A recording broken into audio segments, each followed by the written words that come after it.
이거 완전 느낌이 쎄한데. 처음부터 느낌이 이상했는데요. 파출소 앞에 놓인 그 상자는 누가 보더라도 평범하지 않았습니다.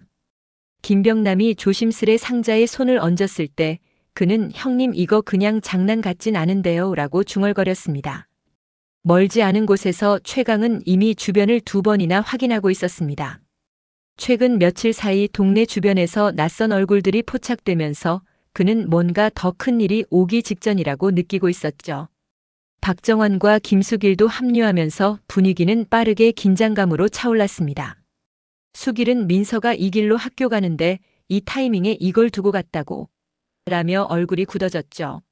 상자를 열기 전 황미경이 급히 달려왔습니다. 도연이가 오늘 아침에 이상한 사람들 봤다던데 설마 이것도 그거랑? 그녀의 말은 끝까지 이어지지 않았습니다. 모두가 알고 있었죠. 최근 나타난 용병의 움직임, 최강이 JDD 시절에 상대했던 인물들, 그리고 설리번. 병남이 숨을 고르고 상자를 열었습니다. 실제 폭탄은 아니었지만 폭발물 세팅 도면과 타이머, 그리고 한 장의 카드가 들어있었는데요. 카드에는 단 한 문장. 너는 아직 끝난 게 아니다. 최강의 손이 굳어졌습니다. 그는 한 번도 말한 적 없던 과거의 그림자와 다시 마주하게 된 순간이었습니다. 파출소 내부로 이동하자마자 문을 열고 들어온 인물이 있었습니다. 나은재. 설리번을 2년간 추적해온 비선 요원. 이 상자 설리번의 방식입니다. 그는 단도직입적으로 말하며 태블릿을 꺼냈습니다. 거기에는 최근 설리번이 움직인 경로, 동네 근처 폐창고에서 포착된 열신호, 그리고 용병들의 출입 흔적이 기록돼 있었습니다. 최강 씨, 당신 주변이 왜 다시 시끄러운지 이제 말씀드려야 할 것 같네요. 그 말에 모두의 시선이 최강에게 향했죠. 최강은 숨을 깊게 들이쉬고 말했습니다. JDD 시절 설리번의 무기 루트를 한 번 끊어낸 적이 있었습니다. 그때 난 그놈이 다시는 한국 땅에 발을 못 들릴 거라 생각했는데요. 나은재는 고개를 저었습니다. 아니요. 이번엔 단순한 복수 아니에요.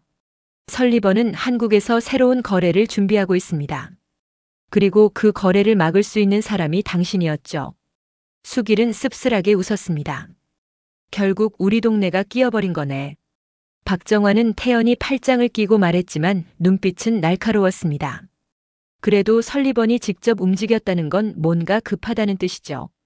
그 순간 밖에서 전조등이 번쩍였습니다. 누군가 파출소를 관찰하고 있는 듯한 느낌. 모두가 동시에 긴장했습니다. 회의가 계속되자 황미경이 입술을 깨물며 말했습니다. 근데 왜 하필 지금이에요? 최근에 도연이 주변에도 이상한 사람들이 있었고 민서도 집 앞에서 낯선 아저씨 봤다면서요. 그 말에 수길이 얼굴을 돌렸습니다. 그래서 더 열받는 겁니다. 내가 무슨 대단한 사람도 아닌데 내 딸까지 건드리네. 최강은 손을 꽉 쥐었습니다. 설리번이 원하는 건 내 반응을 보는 거예요. 내가 움직이면 그 틈을 노리겠다는 거죠. 박정환은 조용하지만 단단하게 말했습니다. 그래서 더 빨리 움직여야 합니다. 가족을 지키려면 우리가 먼저 찾아가야죠. 병남은 긴장한 얼굴로 물었습니다. 근데요, 이건 그냥 협박이 아닌 거죠? 나은재가 태블릿을 넘기며 말했습니다. 네. 이건 전조에 불과합니다. 폐창고에서 다음 단계 준비 흔적이 포착됐어요. 아마 오늘 밤 움직일 겁니다. 황미경이 최강을 바라봤습니다. 당신 이번에도 혼자 가지 않을 거죠? 최강은 천천히 고개를 끄덕였죠. 아니야. 이번엔 다 같이 간다. 그리고 그 말이 끝나기도 전에 동네 전체 CCTV 세대가 동시에 꺼져버렸습니다. 나은재가 숨을 들이켰습니다. 시작됐네요. CCTV가 모두 꺼지자마자 모두가 밖으로 달려나갔습니다. 동네는 고요했지만 어딘가에서 묘하게 거슬리는 떨림이 느껴졌습니다. 박정환은 전선 박스를 살피고 빠르게 분석했습니다. 이건 단순 절연이 아니에요. 누군가 일부러 이 구역만 죽였습니다. 아주 정교하게. 병남은 목을 꿀꺽 삼키며 물었습니다. 그럼 지금 우리 완전 눈 뜨고 코 베이게 생긴 거네? 최강은 이미 방향을 정하고 있었습니다. 폐창고다. 오늘 밤 설리번이 거기서 뭔가 시작할 거야. 그때 나은재가 짧게 말했습니다. 여기서 중요한 건 하나입니다. 설리번은 절대 정면 승부를 걸지 않아요. 그는 오히려 우리가 먼저 오길 기다릴 겁니다. 수길은 오히려 그 말에 의지가 돋는 듯 웃었습니다. 좋네. 그럼 우리가 한번 뒤집어 보죠. 그리고 모두는 폐창고로 향했습니다. 폐창고 내부는 기묘하게 정리된 흔적이 있었습니다. 누가 쓰고 있는지 모를 임시 사무공간, 폭발물 재료가 담긴 빈 상자들, 그리고 컴퓨터 모니터에는 어떤 파일이 열렸다 닫힌 듯한 흔적. 하지만 가장 충격적인 건 벽에 붙은 사진들이었습니다. 최강 가족, 수길 가족, 병남 아내, 그리고 황미경의 사진만 유난히 많이 붙어 있었죠. 수길이 놀라며 말했습니다. 형수님 사진 왜 이렇게 많아요? 나은재는 그 사진을 분석하며 답했습니다. 설리번은 최강 씨 약점을 알아내면 그걸 가장 깊게 찌릅니다. 황미경 씨가 타깃이라는 건 곧 당신의 균열만 기다리고 있다는 뜻이에요. 최강의 얼굴은 말없이 얼어붙었습니다. 그는 사진 한 장을 떼어내 주먹에 구겨 쥐었습니다. 그 순간 창고 천장 위에서 작은 금소금이 들렸습니다. 누군가 이미 그들을 지켜보고 있었습니다. 정환이 즉각 손짓했습니다. 위에 있다. 준비해.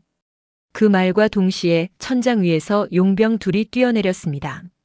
박정환과 김수길이 동시에 대응하며 몸싸움으로 제압했고 병남은 뒤에서 서툴지만 필사적으로 도구들을 던져 지원했습니다. 최강은 한 명을 한 손으로 벽에 밀어붙였죠. 설리번은 어디 있지? 하지만 용병은 끝까지 입을 열지 않았습니다. 그때 나은재가 노트북을 켜고 무전기를 해킹하더니 말했습니다. 지금 이 근방에 다른 조가 최소 3팀 더 흩어져 있어요. 우리를 미끼 삼아 움직이는 패턴이에요. 최강은 짧게 고개를 끄덕였습니다. 좋아. 그럼 우리가 역으로 미끼가 돼서 위치를 알아내는 거다. 잠시 후 용병 한 명이 도주하려 하자 병남이 몸을 던져 붙잡았습니다. 수길이 순식간에 팔을 비틀어 제압했고 박정환은 그동안 빼앗아둔 휴대폰을 나은재에게 넘겼습니다. 이거 니들이 찾던 단서 맞죠? 나은재는 빠르게 분석을 시작했습니다. 위치 데이터 잠깐만요. 있다. 설리번이 지금 이 동네에 직접 들어와 있어요. 그리고 그가 마지막으로 남긴 메시지가. 그는 화면을 돌려 모두에게 보여주었습니다. 미끼는 성공적이군. 다음은 본 게임이다. 그 말은 마치 도발처럼 느껴졌습니다. 새벽이 가까워지는 시각, 모두가 파출소로 돌아왔습니다. 동네는 고요했지만 고요함 뒤에 숨어있는 거대한 파도가 들려오는 듯한 분위기였죠. 황미경은 최강의 손을 꼭 잡았습니다. 당신 이거 끝날 때까지 무슨 일 있어도 나한테 숨기지 말아요. 최강은 이번엔 피하지 않았습니다. 그래. 이번엔 같이 갈게. 그때 나은재의 전화가 울렸습니다. 그는 화면을 보자마자 표정을 굳혔습니다. 설리번이 움직였어요. 최강이 물었습니다. 이번엔 뭐지? 나은재는 조용히 답했습니다. 이번엔 우리 동네 특공대 5명을 같이 노리기 시작했습니다. 그리고 그는 마지막 문장을 덧붙였습니다. 너희 모두가 설리번의 목표가 됐어요. 사람 마음이라는 게 참 이상한 게요. 겁이 나면 도망치고 싶은데 이상하게도 최강은 더 빨리 뛰어가고 싶어졌습니다. 폭탄 상자 사건 이후 동네 전체가 조용한데 그 조용함이 마치 숨을 죽인 포효처럼 들렸거든요. 최강은 회의실에 모인 4명을 바라보며 단숨에 말했습니다. 오늘부터 우린 진짜로 시작하는 겁니다. 곽병남은 긴장한 듯 입술을 눌렀지만 눈빛만큼은 흔들리지 않았습니다. 형, 설리번이 원하는 게 뭔지 아직 확실하진 않지만 마을이 시험대에 올라간 건 분명합니다. 우리도 대비를 해야죠. 병남은 평소처럼 말투는 가볍지만 목소리 아래 깔린 압력은 확실했습니다. 이용희는 노트북을 열어 방금 복구한 CCTV 일부 화면을 띄웠습니다. 메인 라인은 복구했는데요. 여길 보세요. 특정 구역에서 신호가 계속 튑니다. 누군가 일부러 간섭을 넣은 패턴이더라고요. 그는 화면을 확대하며 말했습니다. 이건 설리번 팀에서 쓴 방식이랑 거의 동일합니다. 박정환은 팔짱을 낀 채 조용히 보고만 있다가 툭 던지듯 말했습니다. 그럼 우릴 실시간으로 들여다보고 있다는 건가요? 짜증나네요. 이럴 땐 내가 제일 먼저 뛰어가야 하나 그런 생각밖에 안 드는데요. 정환의 목소리는 거칠었지만 오히려 팀이 의지할 만한 공격형 에너지가 느껴졌습니다. 정남현은 손가락에 힘을 주며 말했습니다. 상황 자체는 빡세지만요. 이 동네는 우리가 지켜야 하잖아요. 어차피 도망갈 생각도 없으니까. 남현은 특전대 출신답게 결단력이 빨랐습니다. 최강은 모두의 시선을 모은 뒤 천천히 말을 이어갔습니다. 설리번이 왜 다시 돌아온 건지, 왜 하필 지금인지는 모르겠는데 분명한 건 하나예요. 이번엔 단순한 협박이 아닙니다. 미경이랑 도연이까지 타깃에 올렸다는 정황도 있고요. 말이 끝나자마자 회의실 공기가 찢어질 듯 긴장했습니다. 병남은 한숨을 길게 내쉬며 말했죠. 형, 그럼 이건 개인전이 아니라 전면전이네요. 그때 문을 두드리는 소리에 모두가 고개를 들었습니다. 문이 열리자 나은재가 조심스레 들어섰습니다. 저 죄송한데 설리번에 관한 정보 더 알려드려야 할 게 있어요. 그 순간 최강의 눈빛이 아주 조용히 변했습니다. 그리고 그 변화는 곧 사편 전체의 분위기를 결정하는 단단한 결의로 이어졌습니다. 좋습니다. 이제부터 우리 동네 특공대 첫 작전을 개시합니다. 나은재는 최강 앞에 서자마자 손을 덜덜 떨었습니다. 자신이 끌고 온 일이 동네 전체를 뒤흔든다는 사실이 막 실감된 듯 했죠. 하지만 숨을 크게 들이마시고 말했습니다. 설리번은 지금 더 큰 목적을 위해 움직이고 있어요. 단순히 용병팀을 다시 가동하는 게 아니라 한국 편입을 위한 투자 기반을 만들려고 했거든요. 근데 그 과정에서 최강님이 방해가 됐어요. 방 안의 공기가 얼어붙었습니다. 최강은 짧게 대답했습니다. 내가 왜? 나은재는 고개를 들며 말했죠. 몇 년 전 해외 임무에서요. 설리번과 엮인 적 있으시죠?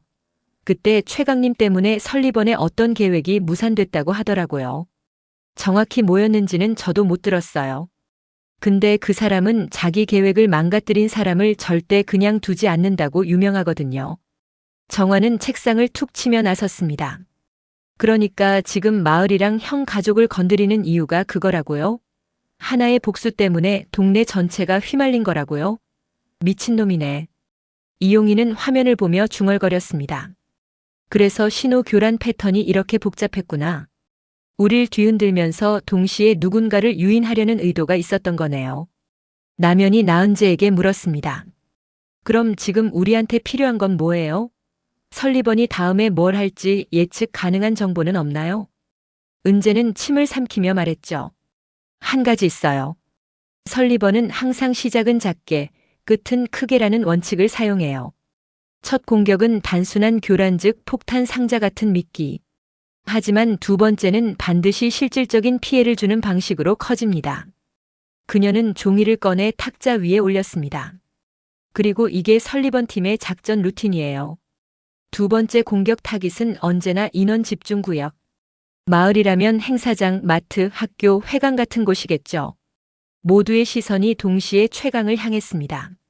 최강의 표정이 굳었습니다. 그리고 조용히 말했죠. 도연이 있는 학교가 내일 오전 집회가 있어요. 그 말이 끝나는 순간 네 사람의 표정에서 단 하나의 감정만 남았습니다. 각성. 회의는 끝났지만 마음속 갈등은 끝나지 않았습니다. 가장 먼저 폭발한 건 병남이었죠. 형, 이건 너무 위험해요. 도연이 학교를 타깃으로 잡았으면 우리도 무작정 들이댈 게 아니라 먼저 보호를 해야죠. 형은 항상 정면 승부만 생각하잖아요. 난 그게 걱정돼요. 최강은 입술을 꽉 깨물었습니다. 병남아, 내 말 이해해. 그런데 설리번이 원하는 게 바로 그거야. 우리를 수비로 묶어두는 것. 수비는 늦어. 우리가 먼저 움직여야 선수를 칠 수 있어.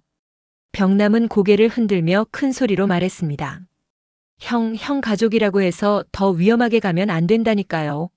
순간 방 안에 조용한 긴장이 흘렀습니다. 정환이 그 사이에 끼어들었죠. 둘 다 그만해요. 감정 싸움할 시간 없어요. 형이든 병남이든 맞는 말만 하고 있잖아요. 그럼 방법을 섞으면 되죠. 남현도 고개를 끄덕였습니다. 기본은 학교 보호, 그러나 동시에 공격 루트 확보. 둘 다 하는 거예요. 우리 인원 5명이면 불가능한 건 아니에요. 이용희는 손을 들며 말했습니다. 제가 백업 서버 열어둘게요.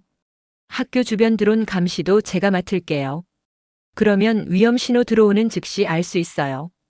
병남은 깊은 한숨 끝에 최강을 바라보았습니다. 그래요. 인정할게요. 형 말대로 수비만 하면 계속 끌려만 다닐 거예요. 하지만 약속해요. 너무 무리하지 말아요. 우리 다 같이 살아남아야죠.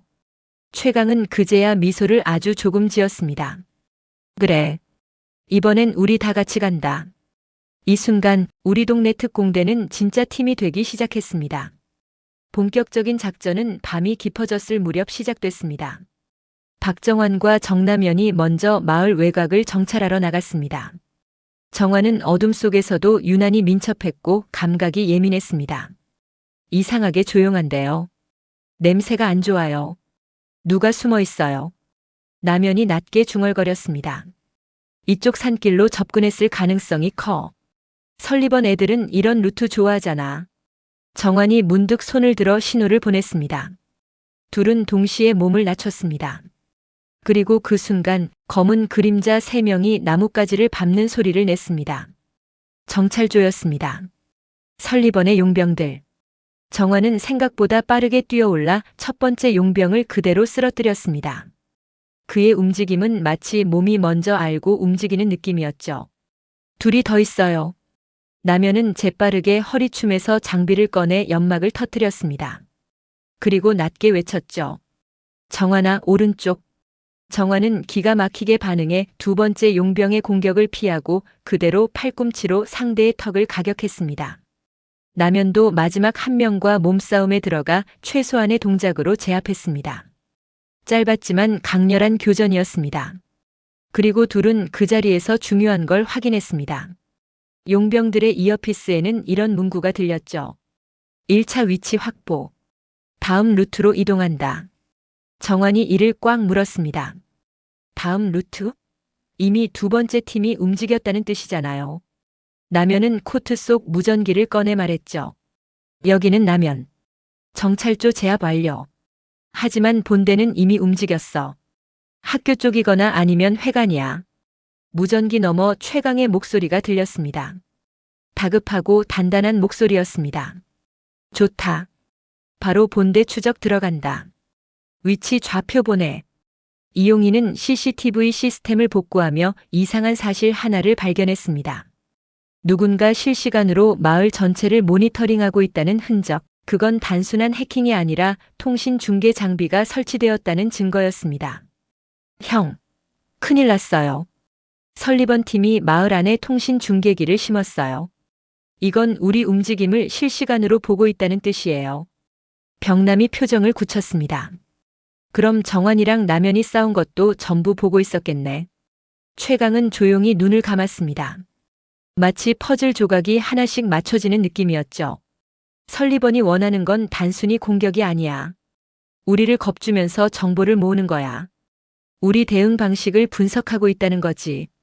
희는 화면을 확대하며 말했습니다. 여기요. 이 신호 분명 공장 폐창고 쪽에서 나와요. 중계기랑 지휘 포인트를 동시에 설치했을 가능성이 큽니다. 최강이 일어섰습니다. 결의가 전혀 다른 수준으로 굳어졌습니다. 좋다.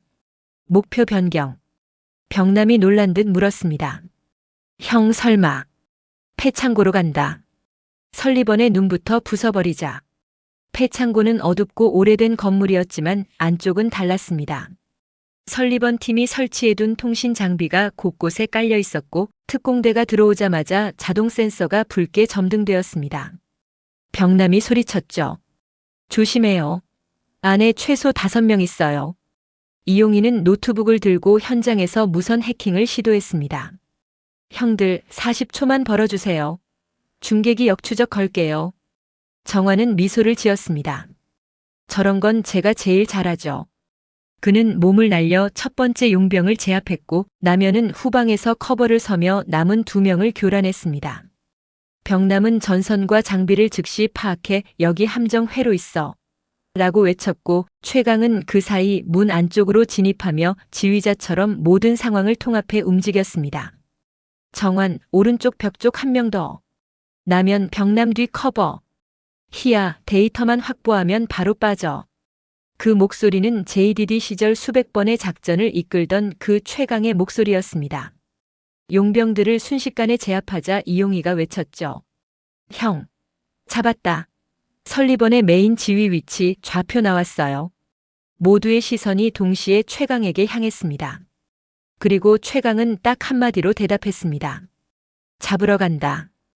폐창고를 빠져나가려는 순간 문 밖에서 충격이 세게 울렸습니다. 쿵! 정환이 먼저 반응해 최강을 밀어냈고 문이 박살나며 7명가량의 용병들이 들이닥쳤습니다. 벽남은 이를 악물고 말했습니다. 와, 드디어 본대가 왔네. 싸움은 혼돈 그 자체였습니다. 정환은 근접전에서 절대 뒤지지 않았고 남현은 실전 경험으로 동선을 정확히 읽어내며 큰 피해를 막았습니다. 벽남은 장비를 활용해 순간적으로 용병들의 시야를 차단했고 희는 전술적 정보로 즉각 위치를 안내했습니다. 그리고 최강은 마치 모든 움직임이 슬로 모션처럼 보이는 듯 정확한 타이밍에 공격하며 용병들의 중심을 무너뜨렸습니다. 전투가 끝났을 때 용병들의 주머니에서 의미 있는 단서 하나가 발견되었습니다. GPS 단말기와 한 장의 메모. 거기엔 이렇게 적혀 있었습니다. 지점 확보 후 그 아이를 데려온다. 최강의 눈빛이 차갑게 변했습니다. 그 아이? 설마. 남현이 메모를 더 들여다보고 말했습니다. 누구겠어요? 도연이죠. 이 순간 설리번의 진짜 목적이 드러나기 시작했습니다. 모든 작전이 끝난 뒤 최강은 집으로 돌아오자마자 휴대폰을 확인했습니다. 그 순간 화면이 자동으로 켜지며 낯익은 남자의 얼굴이 나타났습니다. 설리번이었습니다. 그는 미소도 없이 단 한 문장만 남겼습니다. 너의 약점을 건드려야 내가 움직이더라. 그리고 화면이 꺼졌습니다. 바로 그 다음 도어락이 짧게 울렸습니다. 삑! 최강은 차갑게 중얼거렸습니다. 아니겠지. 하지만 그는 이미 알고 있었습니다. 누구도 피할 수 없는 최강 개인을 향한 전쟁이라는 것을. 구독, 좋아요, 댓글 부탁합니다. 제작에 큰 힘이 됩니다.